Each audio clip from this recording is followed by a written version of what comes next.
देख रहे हैं न्यूज फॉर नेशन और मैं हूं प्रियदर्शन।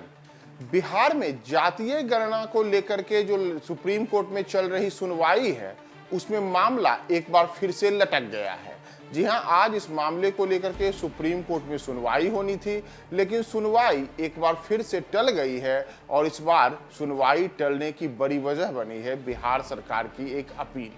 दरअसल बिहार में जातीय गणना का जो दौर है वह पूरा हो चुका है। जातीय गणना कराने के लिए बिहार की नीतीश सरकार ने जो पहल की थी, उसमें तमाम लोगों की जातीय गणना का काम पूरा हो चुका है और नीतीश कुमार ने खुद ही कहा है कि बहुत जल्द ही इसकी रिपोर्ट भी सार्वजनिक कर दी जाएगी। लेकिन इन सबके बीच बिहार में हुई जातीय गणना पर रोक लगाने, इसकी रिपोर्ट को एक तरीके से समाज के लिए और जो संवैधानिक व्यवस्था है उसके अनुरूप नहीं बताने को लेकर के एक याचिका सुप्रीम कोर्ट में दायर की गई है और इस पर सुप्रीम कोर्ट में सुनवाई चल रही है। और इसी को लेकर के आज सुप्रीम कोर्ट में एक बार फिर से सुनवाई होनी थी, लेकिन यह सुनवाई आज नहीं हुई। दरअसल आज की सुनवाई नहीं होने के पीछे की एक बड़ी वजह बिहार की नीतीश सरकार के एक अनुरोध रहा, जिस अनुरोध के बाद आज सुप्रीम कोर्ट ने सुनवाई टाल दी और सुनवाई 1-2 दिनों के लिए नहीं बल्कि करीब करीब 1 महीने के लिए टल गई है।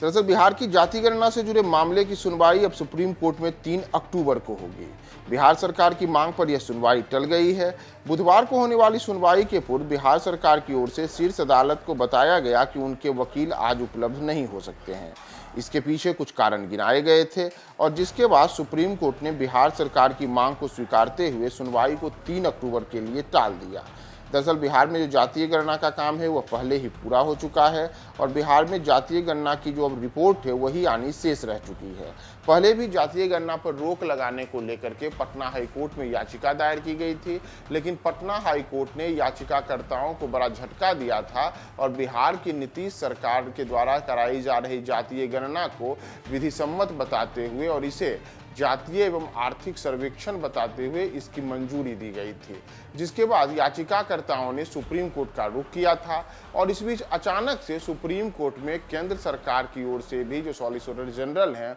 उन्होंने केंद्र का पक्ष रखने के लिए अपनी बातें की थी, जिस वजह से करीब 15 दिनों तक यह मामला एक बार फिर से सुप्रीम कोर्ट में अटका हुआ रहा। और उसके बाद अचानक से जब पिछली सुनवाई हुई तो पिछली सुनवाई के दौरान एक और नाटकीय घटनाक्रम देखने को मिला था, जब केंद्र सरकार की ओर से पेश सॉलिसिटर जनरल ने इस मामले में हलफनामा देकर के यह कहा था कि किसी भी राज्य सरकार को किसी प्रकार की जातीय गणना कराने का अधिकार नहीं है। लेकिन जब इस पर बिहार सरकार की ओर से आपत्ति जताई गई तो उसके बाद कुछ घंटों के बाद ही सॉलिसिटर जनरल ने एक बार फिर से दूसरा हलफनामा दायर किया और कहा गया कि जो हमने पहला हलफनामा दायर किया था उसमें त्रुटिवश कुछ ऐसी चीजें आ गई थी जो कि